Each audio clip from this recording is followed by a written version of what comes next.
fresh air, baby. Looking in the distance, it looks good here in Florida. Good morning. How y'all doing today?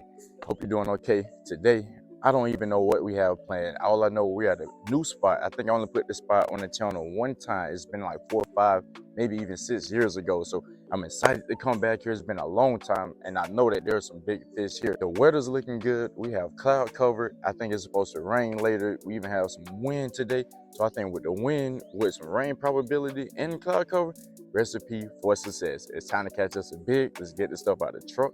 I'll meet you at the water. Good morning.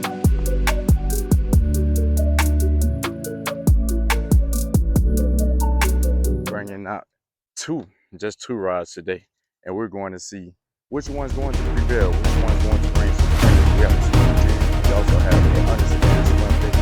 That's one of the solar presentation with the natural swim, or do they want more presentation with the swim jig? Let's see which one. So the first lure choice is going to be the swim jig, and one of the key advantages for a swim jig is that it comes through structure very well. And as you can see, we have tons of grass on the edges. So instead of throwing open exposed hooks, we're going to throw something that can come through there a little more weedless. And we also gotta watch our step, because you just never know. There may be snakes hiding anywhere. So we are in Florida. Just gotta keep our eyes peeled. But let's get the fish. No bites on the swim jig. Maybe we should pick up that underspin. I actually have more confidence in this bait as of late. Something about springtime and a swim bait gets the job done. Just tons of grass. You gotta really be careful. So right now we're throwing this bad boy on this new torch series from Ducket Fishing. Actually caught a few bass on this swim jig combination already, but I didn't put it in my last video because it would have just made the video entirely too long. We did catch about 3 little bass, 3 little baby finks, but still, I'm looking to break this thing in with a 5-pounder. Those little ones aren't going to do it for me. So we're going to keep slinging this sucker around until we catch us a fatty.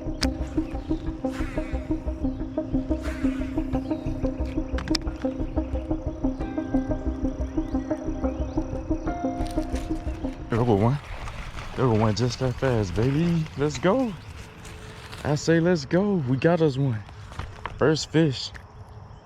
That doesn't get you excited to start the day. Only made about 5 casts, and we got us one. This is exactly what I was just talking about. I broke this rod in like 2 videos ago. I didn't put the footage in there because I was catching little guys like this one on a swim jig. Like, how does that even work? I'm not sure. Let's get this little guy back in there. We got some 5-pounders to hunt down. We're not chancing it. I'm not walking through all of that thick flooded grass down there. There are crazy snakes in Florida, and even baby gators hiding in here somewhere probably. So let's get them back in. Thank you, buddy. Swim jig 1, swim bait 0. But it's kind of unfair. I'm not even throwing a swim bait quite yet, because like I said, with all of the flooded grass, we kind of have no choice but to throw the swim jig. So this is the one that's getting it done. And as far as color selection, black and blue, baby. A lot of cloud cover. Dirty water, lots of rain, lots of flooded water over the past week or 2. So due to all of the rain we've been getting, we switched up to darker colors. And I even threw a chartreuse powder tail on the back. As you can see, I definitely mixed it up. A lot of times we like to match the hatch or match our color trailers. We like to match the trailers with the jig itself, you know. But I just said, let's throw something a bit different, little chartreuse, little black and blue. Show the bass something they never seen. I'm not sure that's why I'm only catching small ones on it, but I feel like it definitely stands out. So it should help me get some more bites. I know I shouldn't, but since I caught my first one on the swim jig, let's get a swim bait a try. We gotta at least get this guy an opportunity. This is also a big fish catcher itself. Not sure what the snags are looking like on the water, but we're going to take a chance, risk it for the biscuit. The only thing about this swim bait, I'm gonna have to reel it just a little faster with that blade on the bottom of it, because I'm going to be ticking a lot of grass, possibly even some hard structure. So I'm gonna have to speed it up to kind of keep from getting snagged. Hitting something right now, and with me having to go faster, it might keep me out of the strike zone, you know. So it's kind of like it has its pros and its cons. The pros is this thing has a smaller bait fish profile, but getting through the grass and the structure, especially we don't even know what's under the water yet, can't even see under the water with the sunglasses, this is going to make it a bit more tricky. But we just got to keep that thing above it and just try to stay in the strike zone as long as possible. The best way we can, we got to make it happen.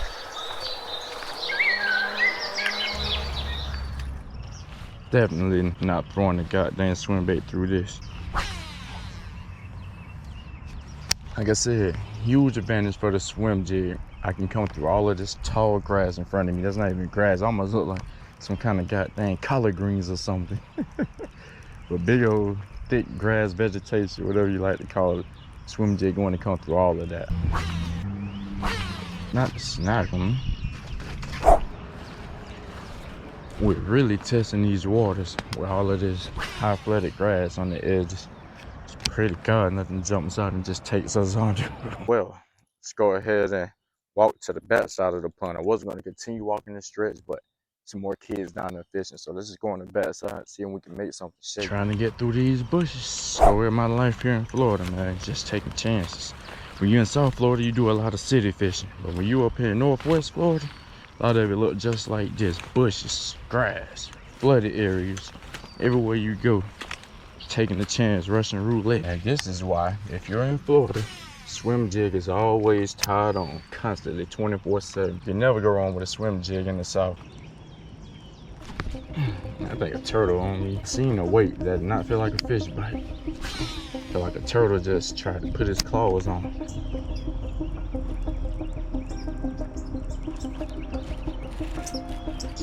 I bet that's a turtle. Oh no, that is a bass. So a bass hit me the first time too then. Maybe I lied. That's a solid one. He's fighting. I gotta get him over this grass. This is going to be the tricky part. This grass. This grass. Come on. It's a good healthy. That's a healthier bass right there, right? Swim jig strikes for number 2. But as you can see, the grass is so high on the edges. It's like I have no choice. At Black and Blue and that chartreuse, they have no choice but to see it. Like I said, actually got bumped the cast before, but I thought that was a turtle or something. Because I feel like this bass should have committed. You just made this 10 times worse. The tricky part is going to be getting this bass released, because I'm not walking in all of that water. Just going to give him a toss. I apologize, but thank you, buddy. That bass is off. First 2+ pounder of the day. Swim jig action, man. Let's go. Bam, bam, bam, bam. Let's get it. Probably not going to catch a second one in the same spot. Just tossed that bass in there. Made a whole bunch of noise, of course. Probably spooked everything away from the brim to the turtle. So if we mess around and catch another one, who knows? It could have been on bed. It might be a second one just still in the area. I can't really see from back here. Like I said, the grass is just so flooded up. So much for this swim bait challenge. I just don't think the swim bait is going to do it. Too much grass. I want to throw the swim bait so badly. Right now it's killing my heart. I really want to throw the swim bait so freaking badly. But with all of this grass, I think y'all understand, it's almost impossible. It's almost impossible to get away with, you know. I'm not trying to lose any lures. I didn't bring any spare underspins, so if I lose that one, we're really screwed. Might be a little foolish to try, risking it for the biscuit. And the thickest of the thickest. Oh, a fish up. There's a fish in there. Now they got snagged. There's a fish in there, 1000%. There's a fish right in there. What the freak? Fish hiding in the flooded grass. I'm going to get snagged. I'm either going to catch this fish or I'm going to get snagged. I just seen something come out of my bait. I'm not crazy. I'm trying not to move it too fast, but I'm also trying not to get snagged. So right now it's like I'm either going to get this fish or I'm going to get snagged. It's going to be one or the other. Just swimmed off. Big weight.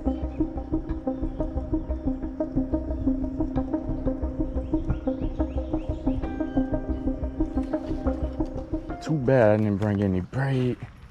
I wish I had some braid, a super heavy rod. Like there's a bass, I just seen a weight right there, and I also seen him follow my lure as I was getting out the water. But I just need him to come and play, that's all.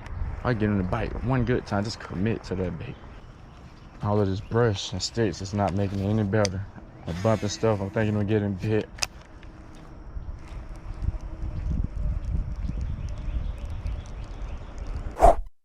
Nothing but a whole bunch of turtles over here.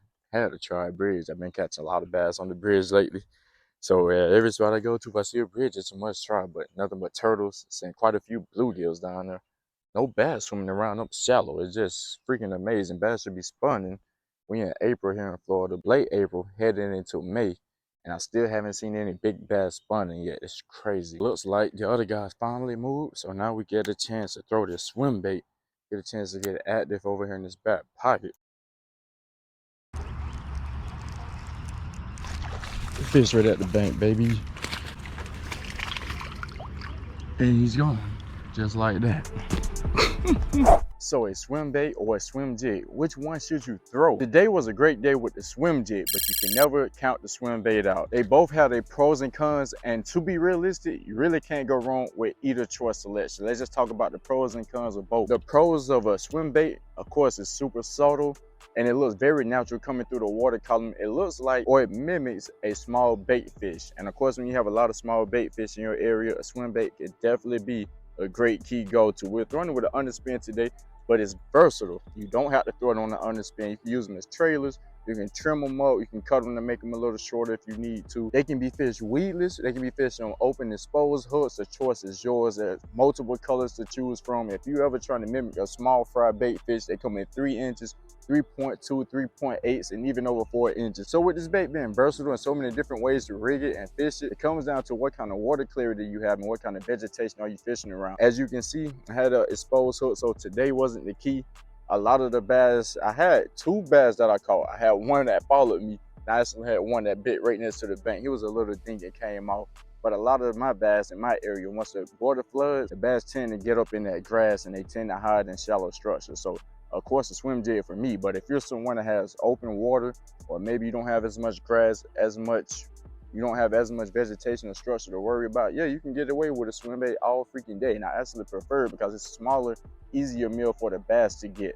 And I feel like you can catch more numbers with a swim bait compared to a swim jig. So the choice is yours. You just got to figure out what the bass like in your area. What are the bass doing? And what kind of vegetation or water clarity are you working with? That helps you decide if you need a weedless swim bait, if you need to run the underspin, open exposed hook, and it also helps you with your color selection. You need a bright chartreuse, or if you just go with a natural silver bait fish color.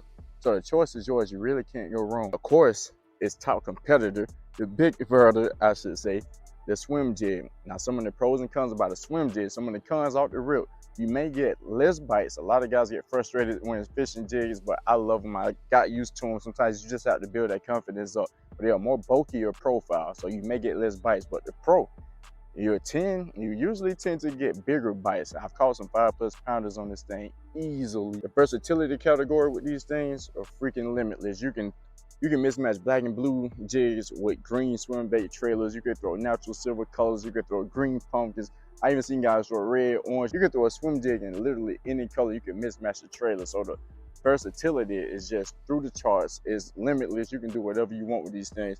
And these things are also weedless. So you can fish them around the heaviest grass, the heaviest structure, and you can get those bass through there with that large shank hook.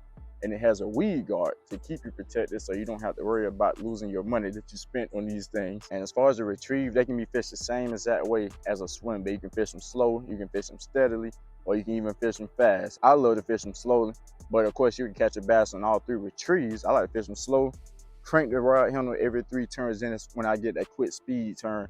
But either way, you're going to catch bass regardless. One thing that I like about these 2 as well, you can slow down and you can flip and pitch if you really need to. You can hop these lures off the bottom. You can kind of do it with swim baits, but you won't get away with it quite as much as you would with a jig because of the weed guard is going to keep you from getting snagged. And with that skirt that it has on it, it flares as you pop it out the bottom. Swim bait doesn't do that. It has a boot tail, it's definitely going to kick.